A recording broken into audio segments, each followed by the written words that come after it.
Good morning.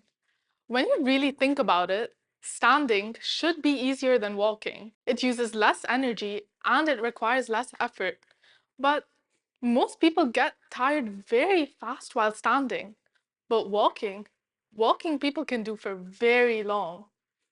And that contradiction matters to me. Standing isn't just physically exhausting, no, it's mentally exhausting. This is because nothing is happening. Our bodies are at rest when we're standing, but our minds don't know where to go. Now, let's zoom out for a minute. We live in a world where nothing happening feels unacceptable, like a crime. Every pause gets filled, and every quiet moment gets patched over with some noise, like music while studying, videos while eating, and even podcasts while sleeping. While all of this may seem harmless, it's not always free. It comes with a cost, a small, invisible cost, and it adds up very quickly. This cost is what I like to call the silent tax. Now, here's why this tax is so easy to miss. Boredom isn't painful because it's demanding. It's painful because it removes all direction from our brain. And when boredom shows up, we panic a little and we reach for anything, something that will make us feel distracted again. And when the outside stimulation stops in your brain, our thinking turns inwards and we start generating our own thoughts. You've felt this before. We've all felt this before. Think about a boring maths test.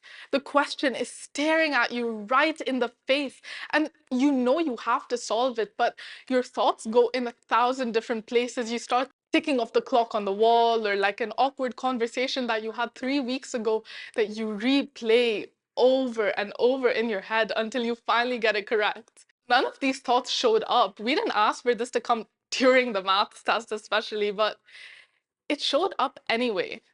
And this wasn't your brain shutting down. This was your brain wandering. And it wandered creatively.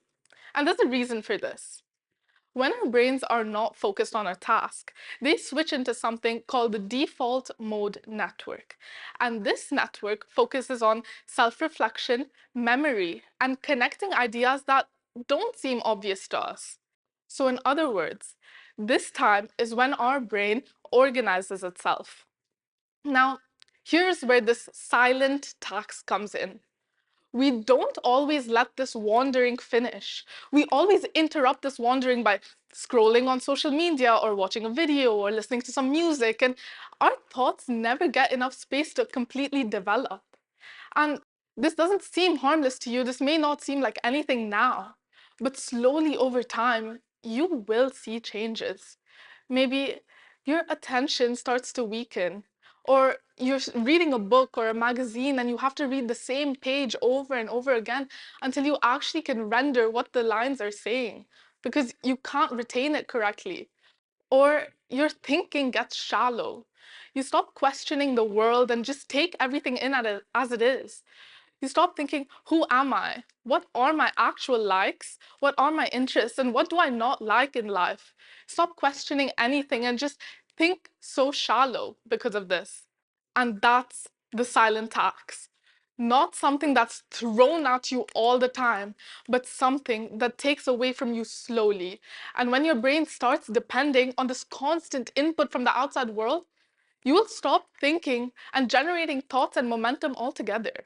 Now, let me give you a familiar example.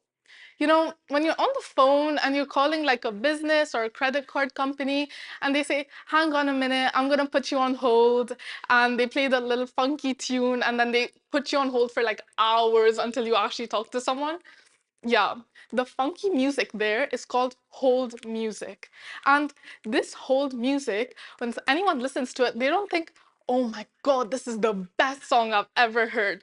No, it only exists for one reason. It exists to make you understand that nothing is happening.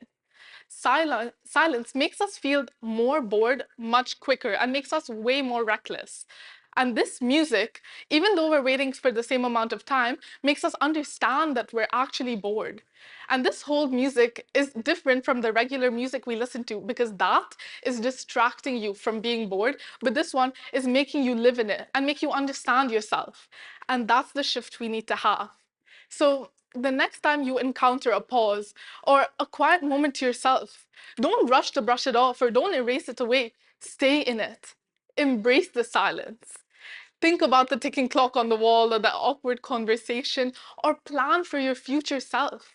Because the best gift you can give to yourself is knowing what you want to do and knowing about yourself, what you like about yourself and what you don't like from other people.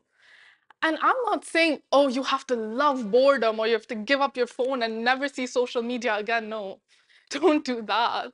Don't do this every day either. Just when boredom comes naturally, you should embrace it and sit with it.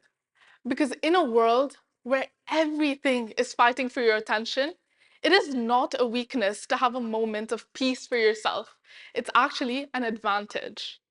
So standing is harder than walking because there is no movement. And that is the same reason boredom is harder than distraction because there's no movement. Until you rephrase it in this way, not all movement is in the form of action. So the next time you sit with yourself and you're thinking, oh my God, I am so bored, what can I do? Maybe rephrase it by saying, how many things do I not know about myself and how many experiences have I not rendered because I have quit boredom too soon? Thank you.